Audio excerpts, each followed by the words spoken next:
जनता की समस्या का समाधान सर्वजन के साथ। कानपुर में एक बहुत हृदय विदारक घटना घटी।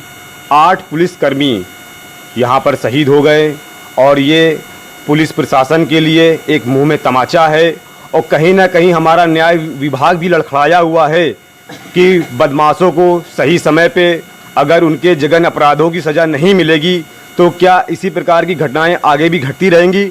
इसी सिलसिले में हम आज पंडित श्याम बिहारी मिश्रा जी के पास आए हुए हैं, क्योंकि जो अपराधी विकास दुबे जिसने इससे पहले थाने के अंदर घुस के संतोष शुक्ला जो राज्य मंत्री थे उनकी हत्या की थी और उस समय माननीय श्याम बिहारी मिश्रा जी सांसद थे। इस विषय में इनसे हम कुछ बात करना चाहेंगे कि कानून को कितना सख्त होना चाहिए कि आदमी अपराध करने से पहले 4 बार सोचे। संतोष शुक्ला बहुत अच्छे जनता के कार्यकर्ता थे और हमारे चुनाव संयोजक रहे थे पूरी लोकसभा के।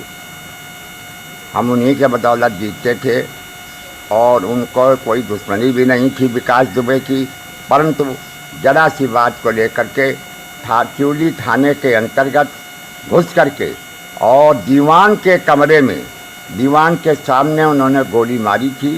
वो राज्य मंत्री थे और वहीं पर उनकी मृत्यु हो गई थी। मैं उस समय नगर के बाहर था, जब आया तो जा कर के देखा। आज उसका एक लड़का है, वो पैर से ज़रा कुछ कमज़ोर है, उसकी पत्नी भी मर गई है, उसके परिवार के लोग हैं, काफ़ी संपन्न व्यक्ति था। परंतु अगर पुलिस उस समय सख्ती कर देती और उसमें सज़ा करा देती तो शायद आज ये घटना ना होती और ये जिम्मेदारी पुलिस की है। विकास दुबे कौन है? ये विकास दुबे, आज ये नाम एक सवाल बनकर जनता के सामने आया है।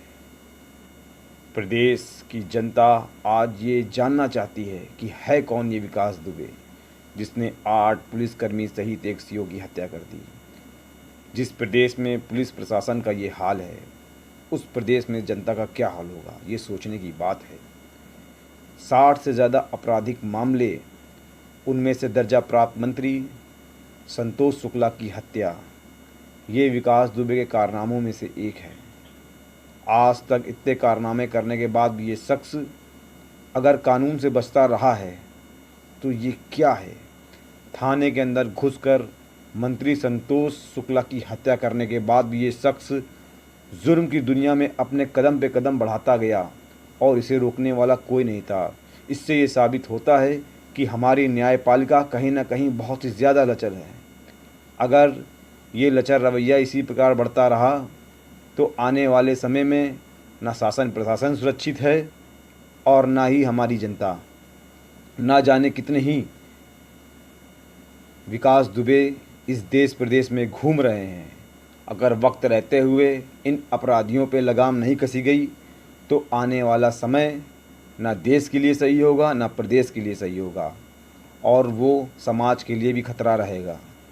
हम सर्वजन के अखबार से जनता को और पुलिस प्रशासन से ये अनुरोध करेंगे कि अपराधियों के साथ सख्त से सख्त रवैया एहतियार करें और इसमें पुलिस प्रशासन के साथ साथ न्यायपालिका से संबंधित सभी अधिकारियों को अपने रुख तेवर कड़े करने चाहिए, क्योंकि सख्ती से ही शासन चलता है।